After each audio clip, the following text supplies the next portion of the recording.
These shiurim are sponsored generously, anonymously, in the merit of our Kol campaign, Kol Torah Chaim campaign. To access that campaign, just go into trainingposkim.org and you can access the website. We are tremendously grateful to everybody who participates and helps us to produce such shiurim and such series, and most importantly, to produce future poskim for the Jewish people with God's great help. The We were in the middle of speaking about the attribute of Yoker Yamer, and we mentioned the enigmatic nature of this term, Yoker Yamer. We brought a number of Mepharshim, who, including the Maram Shek and the Tiferes Yisrael, the Moshiach, the Melech Shloimeh, they all, and Ion Yaakov, they all say that it has to do with prices going up and up and up, which is a sign of the times of Moshiach coming. And there's another uh, there's another explanation though of Yoker Yamer, right? Is that Yoker has to do with honor, and we know on one hand honor is something very very good. It's a great thing to honor Torah scholars and to honor Hashem. Tov Yatzar Kavod L'Shmai, right? The best thing that Hakadosh Baruch Hu did, the most good thing that Hashem did in the world, was to create honor for His name. It's a tremendous merit that we have, the Jewish people, to be able to honor Hashem's name and to honor Talmidei Chachamim, to give them honor and glory to some a very very great mitzvah. Yet, when honor becomes an end unto itself, then we're in big trouble. Rashi, in fact, in Sanhedrin, Daf Sadi Zayim and Aleph, says that Yoker Yamer, right, means that on one hand, right, that people will be deceptive people, right, will be vying for honor, and they'll be called by titles such as Rav. Another downfall of the Yoker Yamer, another explanation of Yoker Yamer, is that people will not give each other the proper honor. Similar to the Talmidim of Rabbi Kiva that were killed, 24,000 24,000 Talmidim Rebbe Kiva that were killed. Said they didn't honor each other properly.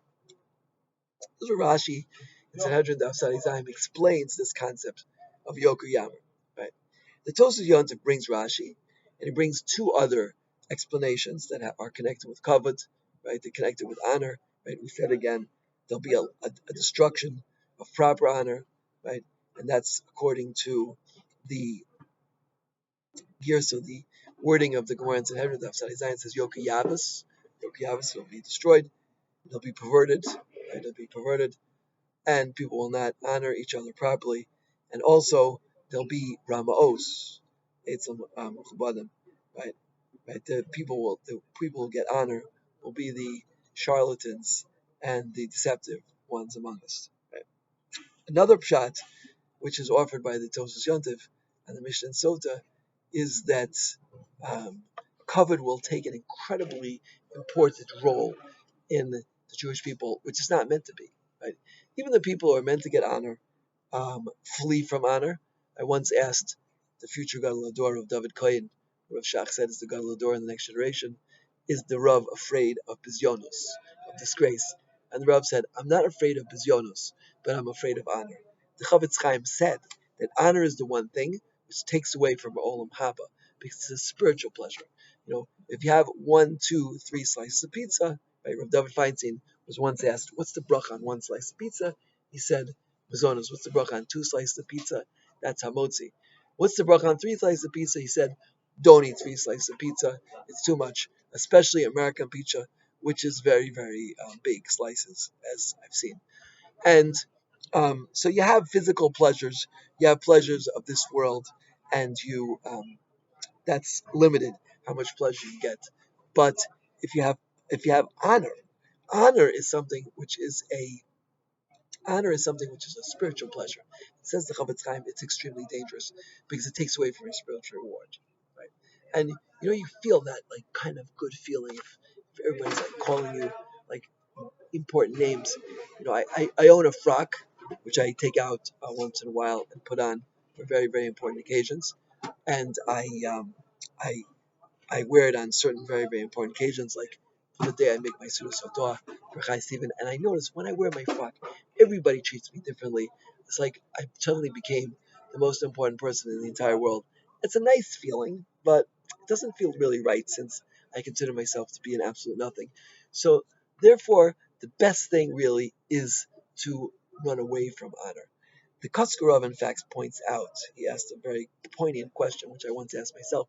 It says, right, whoever runs away from honor, so honor runs after him. The Kotskarov says, but if he doesn't want honor, so why is honor running after him?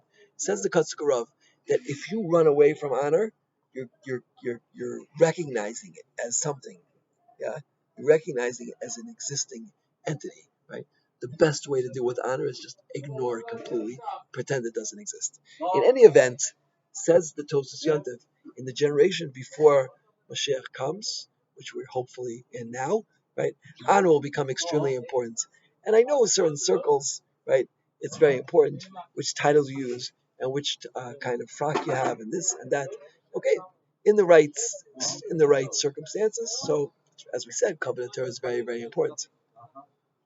I clearly remember as a bacher, once a week, seeing Rav Avad Yosef come into the shul above our dining room in Teres Moshe, and the honor and the glory and the splendor of Torah, seeing Rav Avad Yosef dressed in his aristocratic garb, yeah, aristocratic garb of the chief rabbi of Israel. It was beautiful, a beautiful sight to see. Rav Avad Yosef was the king. He was the king of Torah. But for somebody who's not Rav Avad Yosef or not Rebbe Yosef, right, to be grabbing honor for himself, right, then that is something which is improper, right, and it shouldn't be, says the Tosfos Yontif, that such importance is given to honor, and that's in fact the last pshat which the Tosfos Yontif quotes is redifas hakavod. Yeah, redifas hakavod. People were chasing after honor. And that's not a good thing. It's not what we should chase. We should chase chesed, yeah, road of chesed, right? Road of staka, right? Road of Torah, tefillah, Torah, avodah, gemilas chanim. These are the things. These are entities we should chase after mitzvahs, or as the Gemara says, you should run like an aryeh to shul, right? And it's like running right after, being chased by an aryeh. So again, we have four explanations that Rashi and the Tosas Yontif offer us for Yoker Yamer vis-a-vis the attribute of kavod. The first one is that people will not give proper kavod to each other, right? Like the Talmudi, Rabbi Kiva, or Nifter. The second shot is that the crooked people will get honored. The third understanding is the kavod will be very, very overly valued and sought after. And the fourth shot is that people will pursue kavod very much, or divas of kavod.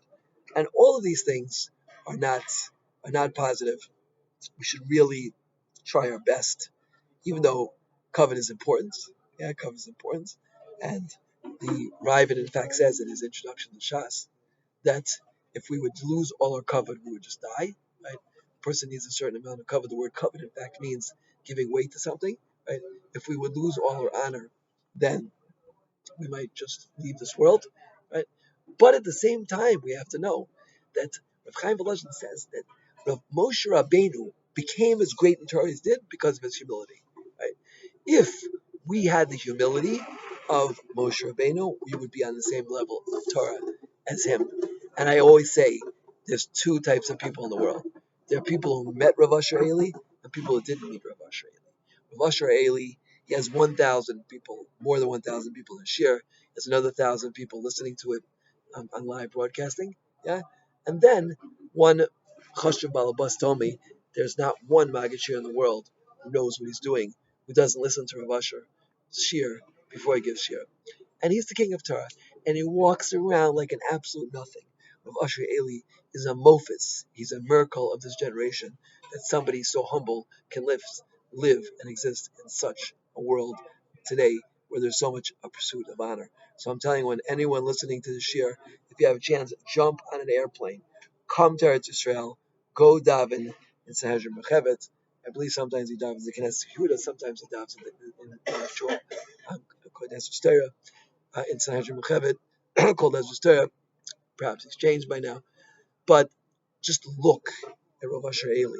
Just spend a few minutes looking at Rav Asher Eli, and you'll be a different person because you'll know really what fleeing from covet is really all about, what a Jew is meant to look like. Hashem should help us in this very, very uh, important endeavor of of fighting the Yokoyamar, going into time, not being pulled after this false honor pursuit. And in that merit, Bezrat Hashem, we will be merit to see the redemption very, very quickly. Again, I want to thank the anonymous donor who sponsored this marathon Moshiach series in the merit um, of our campaign that we're doing right now. And to get into that campaign, just go on to our website at trainingpostgame.org, and you can donate generously if you wish. And that money will be used, Bezrat Hashem, to train poskim for the next generation, and to try to imbue with them the importance, the critical nature of not pursuing honor, but pursuing humility in everything they do. Amen. Cain, and